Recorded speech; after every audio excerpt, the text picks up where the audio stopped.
이는 여호와께서 요셉과 함께 하심이라. 감옥에 갇혔어도 여호와께서 요셉과 함께 하였고, 그 다음에 나오는 말씀이 여호와께서 그의 범사에 형통케 하셨더라.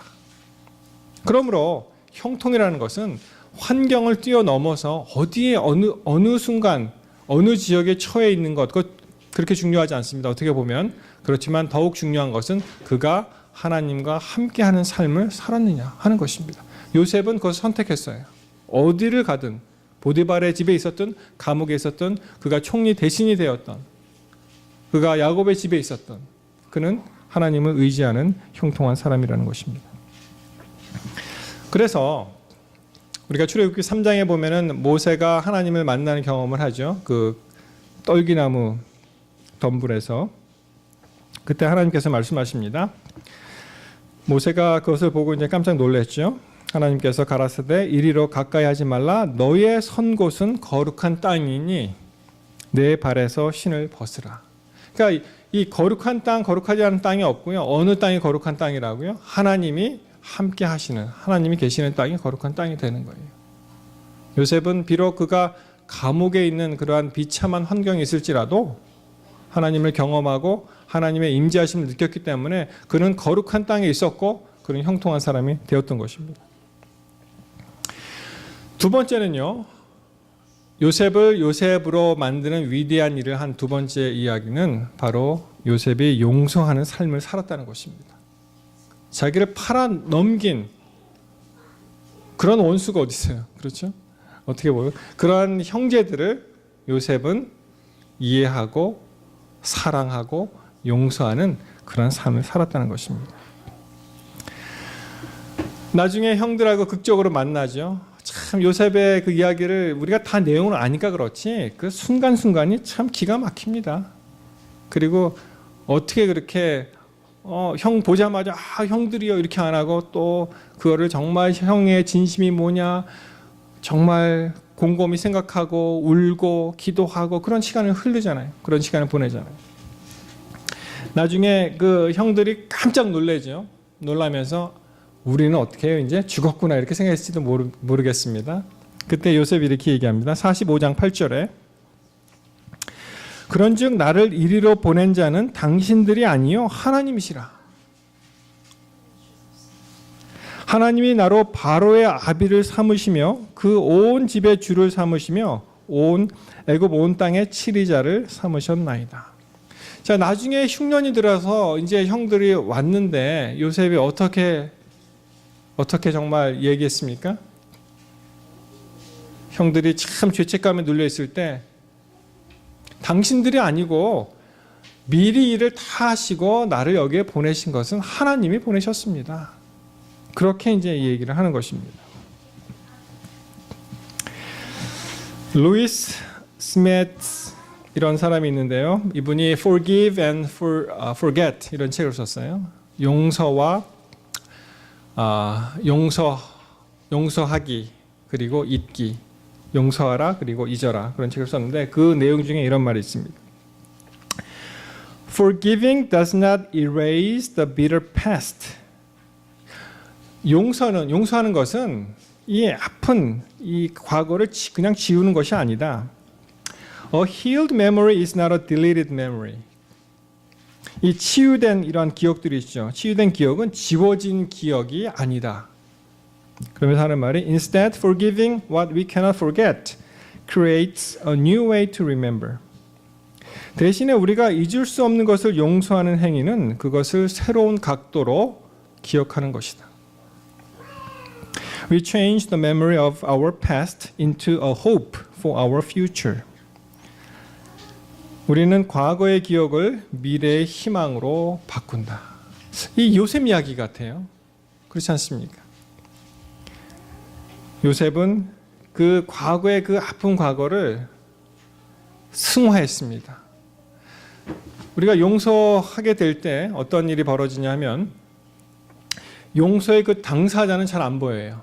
그 용서하고자 하는 그런 안 보이고 더 큰 하나님이 우리 세계 안으로 들어옵니다. 그러니까 우리는 그 더 큰 아름다우신 선하신 하나님을 보기 때문에 그것이 너무나 당연해지는 거예요. 너무나 당연해지는 것입니다. 용서하는 것은 아픈 기억을 지우는 것이 아니다. 치유된 기억은 지워진 기억이 아니다. 대신에 우리가 잊을 수 없는 것을 용서하는 행위는 그것을 새로운 각도로 기억하는 것이다. 우리는 과거의 기억을 미래의 희망으로 바꾼다. 요셉을 그렇게 어렵게 했던 그 형들의 과거의 기억, 하나님이 등장하시고 그 인생 가운데 하나님과의 관계를 재설정하니까 어떻게 됩니까? 이것이 하나님의 섭리로 인해서 미래에 이렇게 아름다운 일을 이루시기 위해서 미래의 희망을 바꾸는 것입니다. 우리 사람들은 사실 사람들 본성이 그렇죠. 자기한테 한 대 때리면 어떻게 돼요? 그러면 2대 때리고 싶잖아요. 억울해서 못 살잖아요. 그러나 우리 하나님의 방법은 그렇지 않습니다. 원수 갚는 것은 하나님께 있다고 말씀을 하세요. 로마서 12장 19절 보시면 내 사랑하는 자들아 너희가 친히 원수를 갚지 말고 진노하심에 맡기라. 기록되었을 때 원수 갚는 것이 누구에게 있다고요? 내게 있으니 내가 갚으리라 주께서 말씀하시니라. 하나님께서 원수 갚는 일을 하나님 하시는 것입니다.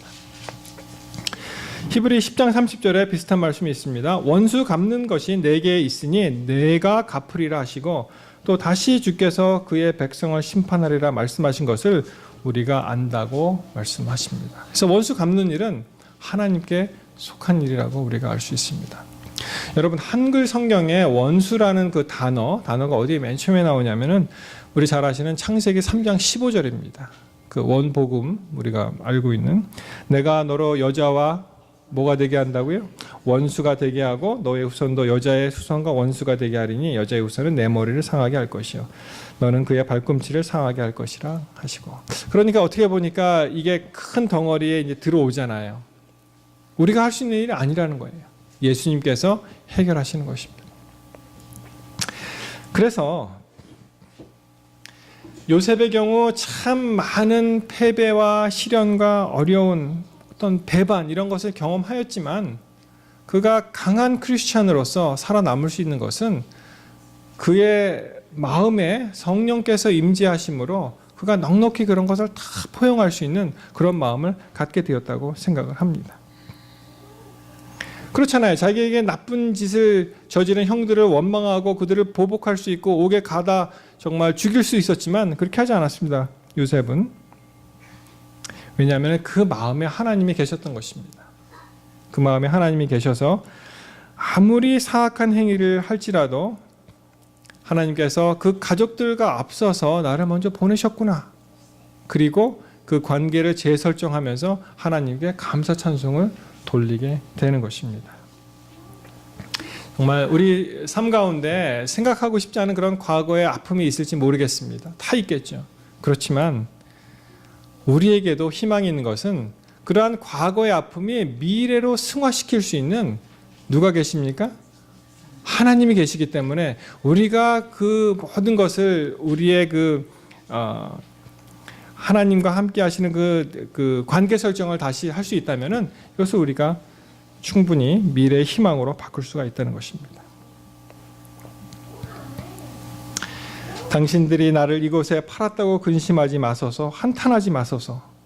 하나님이 생명을 구원하시려고 나를 당신보다 먼저 보내셨나이다. 참 얼마나 아름다운 용서의 그런 구절 아니겠습니까?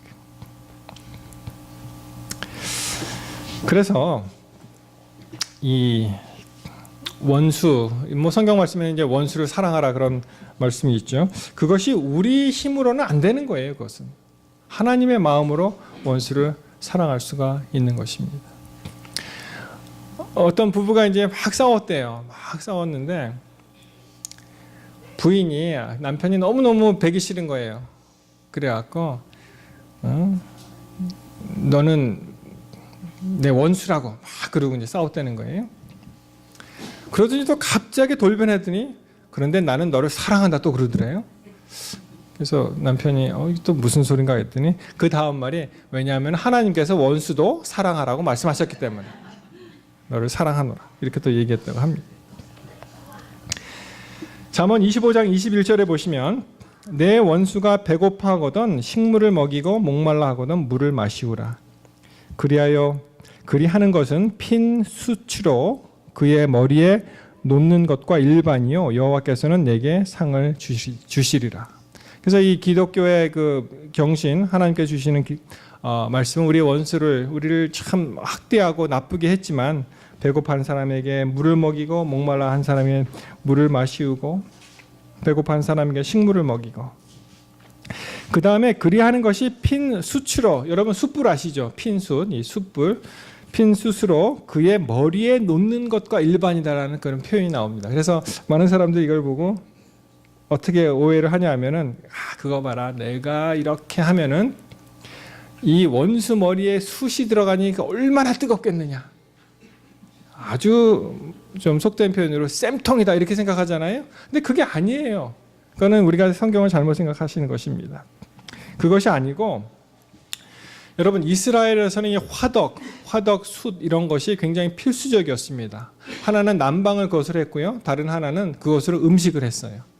근데 간혹 이 숯이 꺼지는 그런 일이 있었습니다. 그때 그 자기를 얼마나 힘들게 했던 그런 사람인데도 불구하고 이 안 좋은 사람인데도 불구하고 그 집에 가서 숯을 달라고 하는 그런 마음이 있잖아요. 그때 그걸 주라는 거예요. 왜냐하면은 이 머리에 놓는 것이라는 표현이 나오는데 핀 숯으로 그의 머리에 놓는 것과 일반이라는 말이 나오는데 이 놓는다는 그런 표현은요 히브리 말로 하타 그래서 이게 쌓아 올리는 것입니다. 이게 영어로 hip, H-E-A-P, hip.